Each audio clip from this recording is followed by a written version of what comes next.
Hi, my name's Maria, and it's been a long time since I've done a video. I'm going to tell you a little bit about an illness called complex regional pain syndrome that some of you may not know and some of you may know. This video is going to contain many things that could help you, and some of you already know. But I just found a new service, and I'm going to let you guys know about that too. But let me tell you a little bit about my illness if you don't know what complex regional pain syndrome is. It goes by many names. It used to be called reflex sympathetic dystrophy, and you can learn more at RSDSA. There's many names for this illness. There's like 50 of them, but it seems to be more common now called complex regional pain syndrome. But it's been called calgesia and many other names. Let's move on. Sorry about that. Now, please bear with me. When I first was diagnosed with complex regional pain syndrome, I stepped off a stair into a divot and in 10, 10, 11, and I couldn't walk anymore. I was very active. I was into martial arts. I just graduated for criminology and law enforcement. I was doing my internship, just finished it at Washtenaw County. And the more I've learned about this illness, I found out that I actually had it a year before I even was diagnosed with it. After 24 hours after my injury, I went to an emergency room and they thought that I just twisted my ankle and that it would heal in time. Well, a month passed by and it wasn't healing, and I was in terrible pain. My ankle was very big, multiple colors, very sensitive to the touch. I practically lived in a recliner. I needed help to do things. I wasn't getting pain medication. Back then, the state of Michigan was, and other states were, that's when the economy was going through a really rough time and they put a freeze on jobs. I was waiting to apply for the police academy. I was running and a year before, and I twisted my ankle on the track, and it took me a long time to get over. I never went to an emergency room. I was not one to go to the emergency room, and I was getting ready to graduate just a few months, and I wasn't about to give up. Matter of fact, it was my last term. I graduated magna cum laude, but my dreams went out the window. When the PCP seen me, he was familiar with this illness. I've never heard of it before. And he told me that I had RSD, or he told me that I had complex regional pain syndrome, CRPS. I asked him if I could walk, and he told me he wasn't sure. He had to send me to a specialist. He wasn't able to make the diagnosis. They sent me to U of M, and the bone specialist seen me and said there was nothing he could do for me, but he sent me to pain management. At pain management, the doctor tried to do a lot of injections, and he finally, months later, was able to help me start to walk. I took another fall on my crutches. I slipped on some water in the kitchen and I fell, and I tried to brace myself with my arm, and I injured the arm, and the disease was spreading.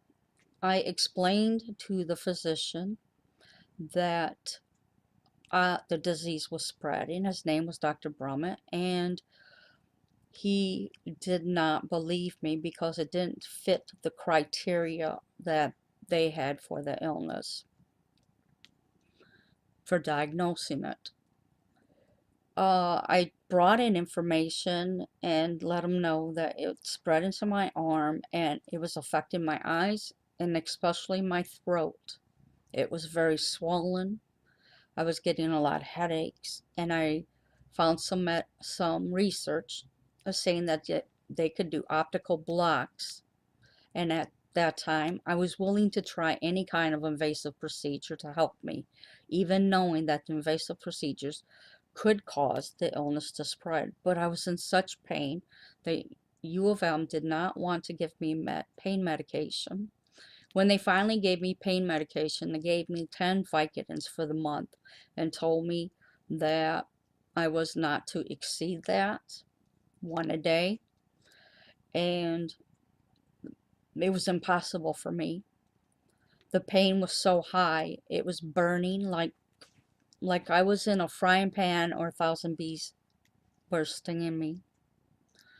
My felt like my bones crushing. It felt like somebody was jabbing a needle into my ankle, and um, the electrical pain, and it was very cold, like blue ice.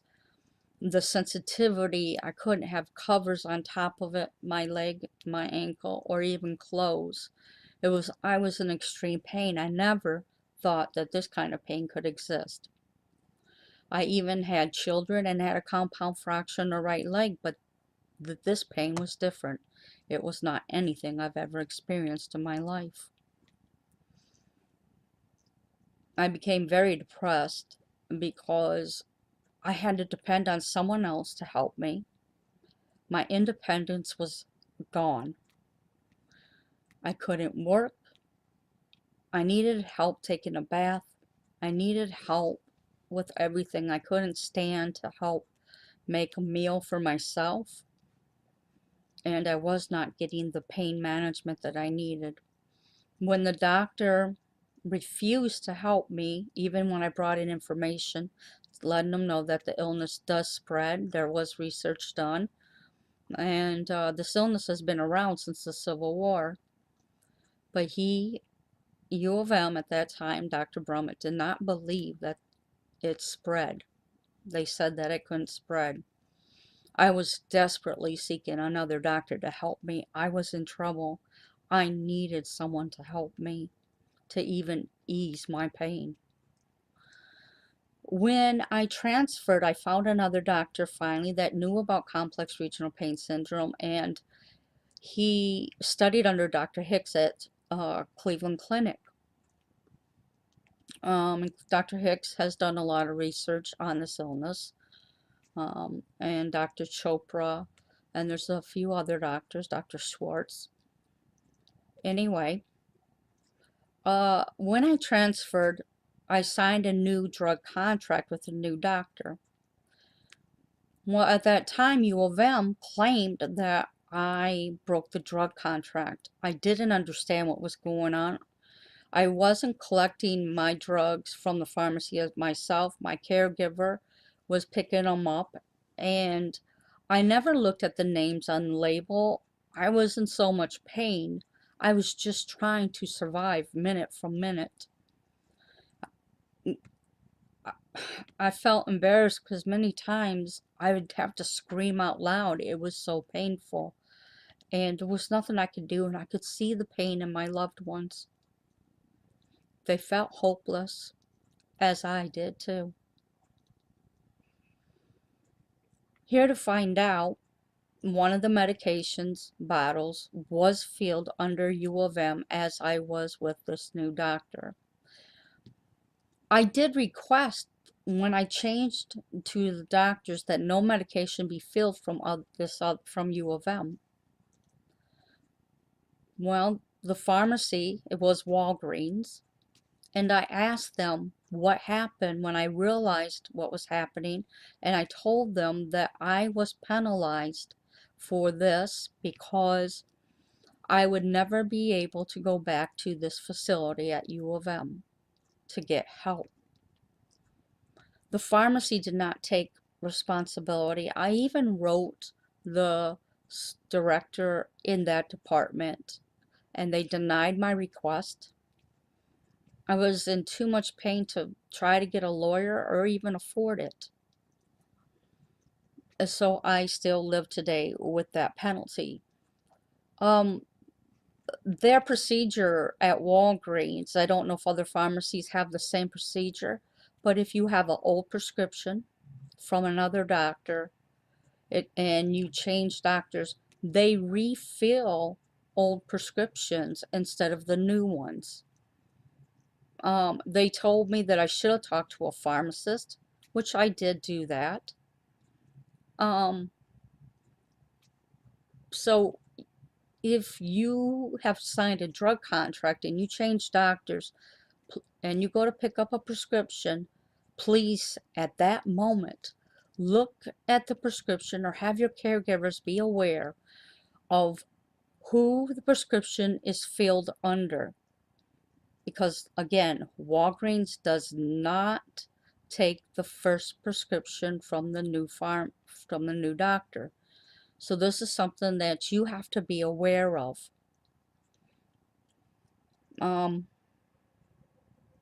I talked to Walgreens and let them know that they need to change their procedure, that other people like me could be affected by this. Now, I don't know if anybody else has ever had this problem or came across it, but for me, it did happen. I was even taking a drug test at the new doctor, pain management doctor I was seeing, and taking the prescriptions I needed to take. Um, Again, this is something that if you have chronic illness and you signed a drug contract, you need to be aware of. The new pain management doctor started me on ketamine immediately and gave me opiates. About 3 to 4 years down the road, this doctor did help me, but he also hurt me in the long run, and I'll explain that in a moment. The ketamine infusions did help me. There was only a few here and there that did not take effect, but most of all, they gave me a way to have some type of normalcy. I was able to start doing things more for myself. I was being able to get up and walk.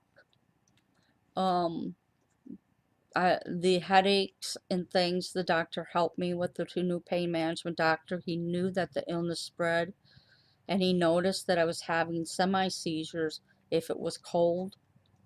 I had one in his office, and it was very cold that day. I could hear you, but I could not respond to you. And they found that if I got warm and I had pain medication, that if it was delivered immediately while I was getting warm, that about a half hour to an hour, depending on the temperature, I would start to respond. Anyway, so let me tell you about the new pain management doctor at that point. He helped me tremendously of having some type of life to do things for myself. Well, this doctor got arrested and my opiates stopped, of course, and also this opiate crisis that's going on with the government, that the doctor's being arrested. He also was arrested for insurance fraud. Um, and he did not keep good records on all the treatments that I've been through and my CRPS. I've acquired many illnesses along with CRPS since that. I have fibromyalgia, kidney disease, gastroparesis, IBS. So I have seen many doctors, many professionals. I've had some doctors tell me they can't help me because I'm so complex. I've had other doctors say they won't deal with the illness. I've had other doctors just deny seeing me. Um, I have spinal stenosis with myelopathy, meaning atrophy, which I have atrophy everywhere. The CRPS now today is in both legs, arms, intestines, starting in the stomach. Every once in a while, we'll find that my heart is swollen. I have to be careful with medications. I've been having heart palpitations, which they have started me on a beta blocker, a low dose, which has helped. In the process, when this doctor got arrested, I had to start all over again. And of course, in the process of him being arrested and them filing charges and so forth, taking his license away, it was difficult for me to acquire my records. And again, when I acquired my records, they weren't records. It's hard to explain it, where this was a bunch of papers that I filled out every time I went to the doctor, saying, what was affecting, why was there, how is the pain, where is it located, what kind of symptoms you're having, and yada, yada, yada.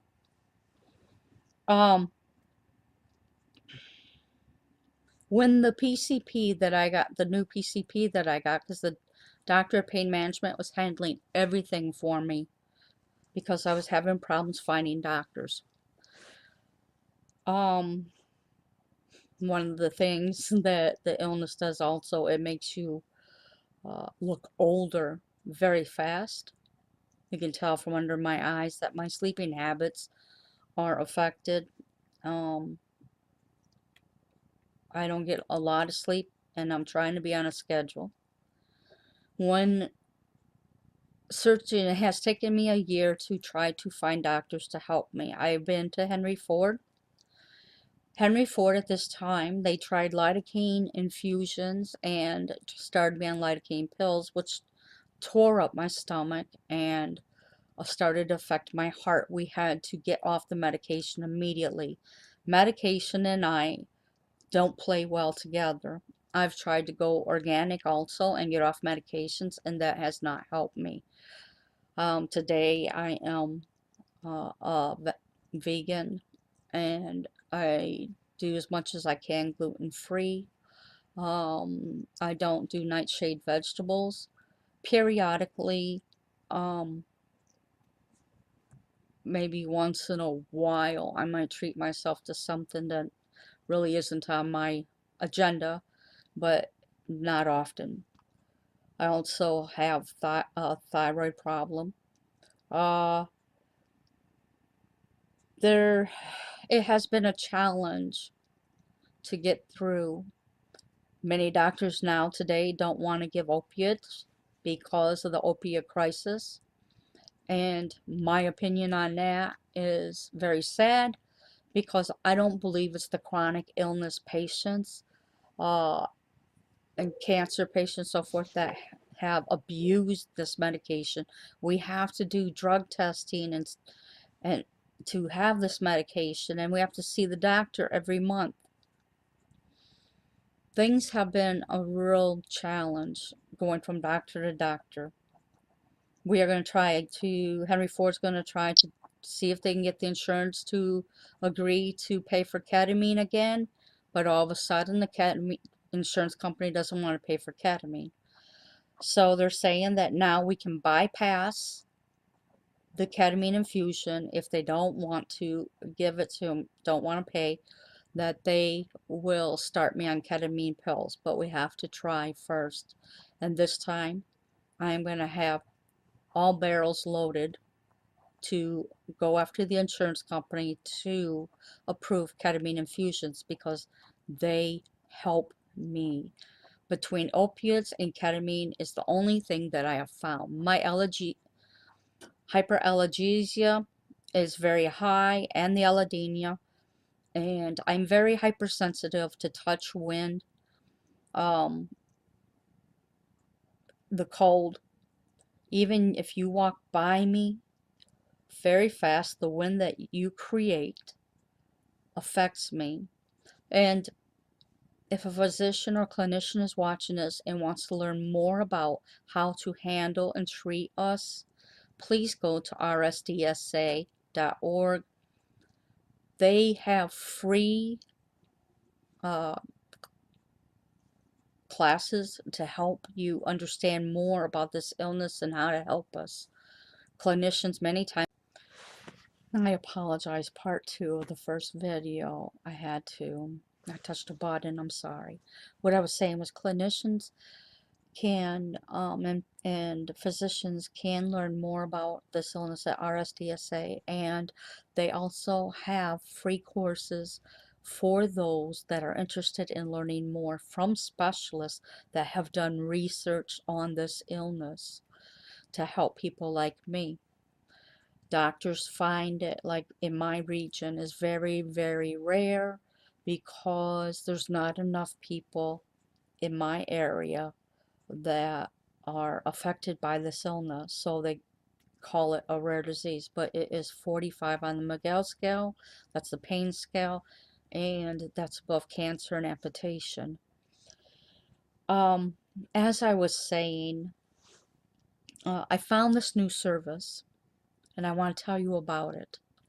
The service, if you are in Indiana or Michigan, and maybe even Ohio, they are looking at going towards Ohio next. So if you're in Ohio, please call this service, Go Doctors Go. If they get a big enough response, they may move this service to Ohio. So Go Doctors Go is is different. That's all I can say. The PCP comes to your house. Doctors work closely with PAs.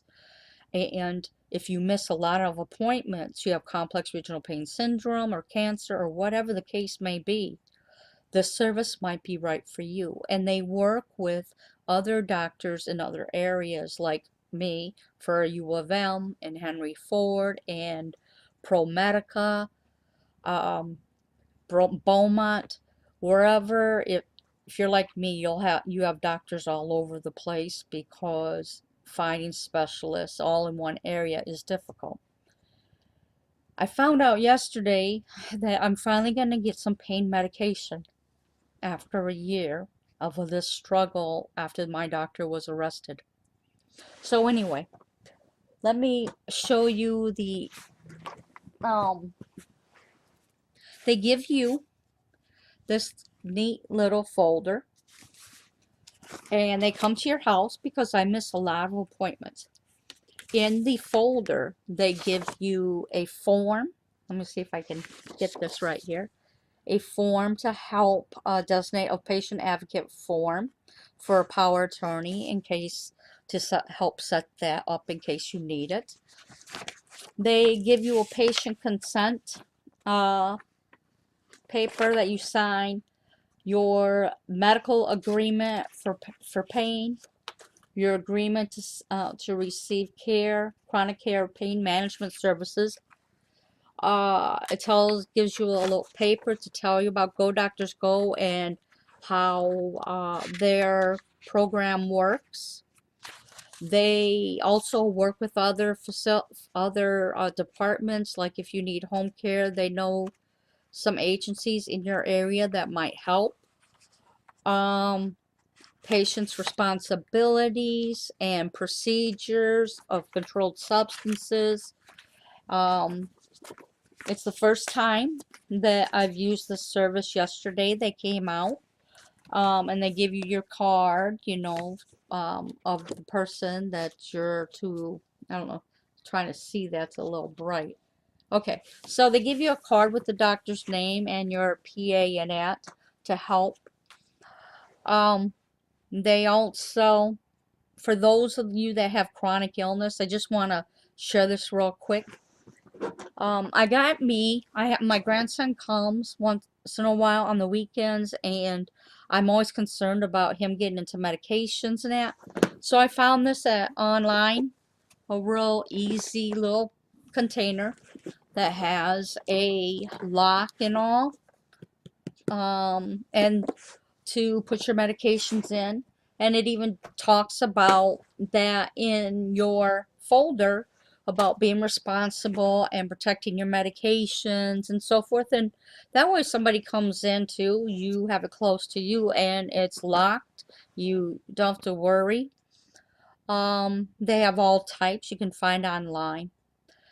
Um, and if I remember, I'm going to show you a couple of things that I use to help me out with the chronic illness. As you can see, I'm sitting in my recliner. Let me do that real quick before I jump any further. So as you see, I'm sitting in my recliner, but what my kids did, and my best friend, you can see my bed, and of course my puppy over there. I have set up, I have a little rolling table. I put my computer on top of that. I have a bulletin board that I use to help keep track of doctors and other things and important documents, or in case EMS has to come in here, they can get to the information quickly. I use a little piano case next to me to put all the little things in that I might use. And then in the other room, you know, my crutches and everything else. But days that are bad, my hair's all, excuse me, look rough.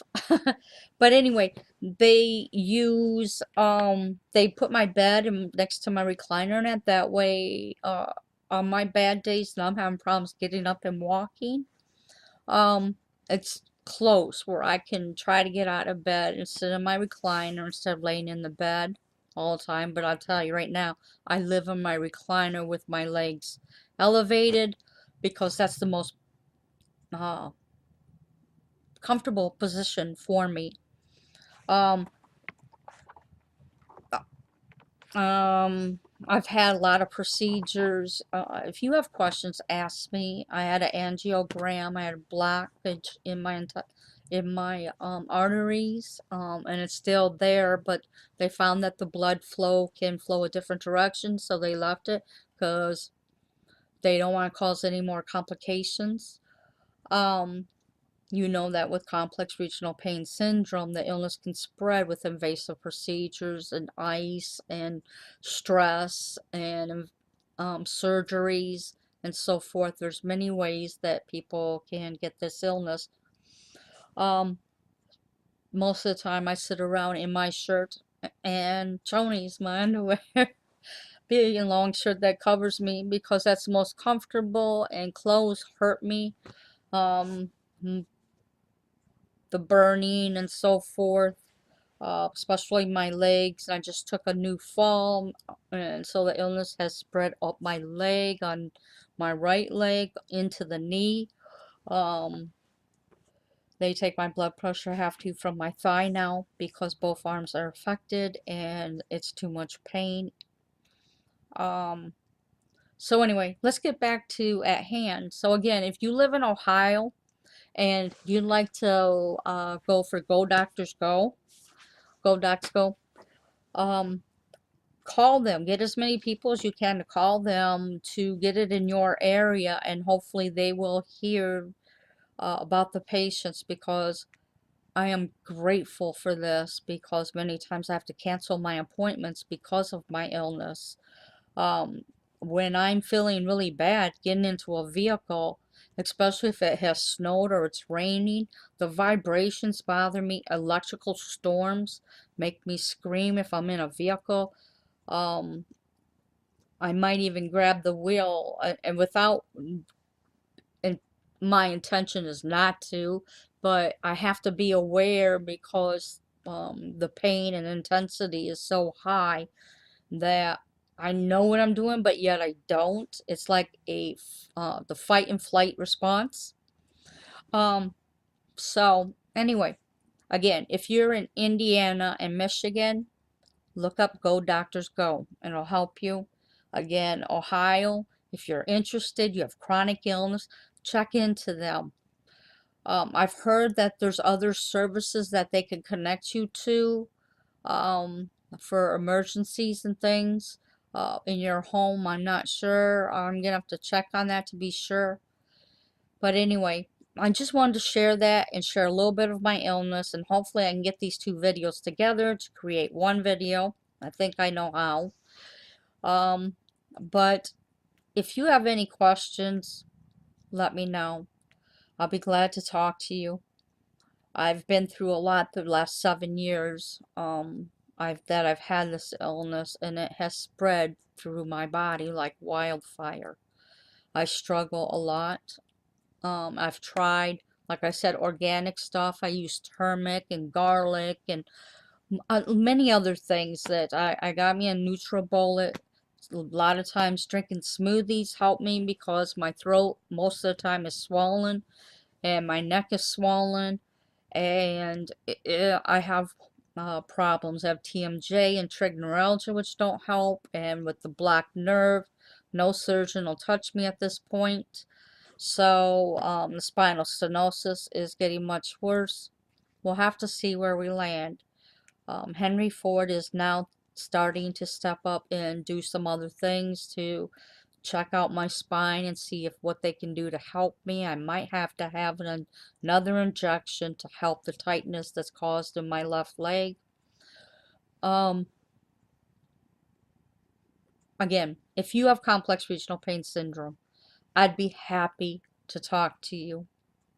I thank you so much for watching the videos and that, and if you believe in prayer, which I do, I will pray for you, and if you believe in God, of course, and you pray to the one true creator in heaven. If it wasn't for God, I wouldn't have hope. And I didn't realize that I did lose hope recently after my best friend died. I feel now that there is hope, but you need to set some goals and keep striving, try to move. During the winter time and around this time is very difficult, but now that I'm going to get pain management and some pain medication, I am going to try to start walking at the gym again, even if it's 10 to 20 minutes. I thank you so much for all that you guys have done and supported, and if you want your story to get out there, hey, contact me, or put a tag up, let your voice be heard, hashtag let your voice be heard, and welcome it on Facebook on the CRPS Hope Awareness page. Or if you have any chronic illness and you want to speak out, or a rare disease, please contact me. We'd be glad to have your video put up on the site. And your story, if you don't want to do a video, write your story out and contact me, send a message, or find me on Facebook, Maria Guerra. I am grateful to God that He has helped me. The best way to get through the illness is helping others.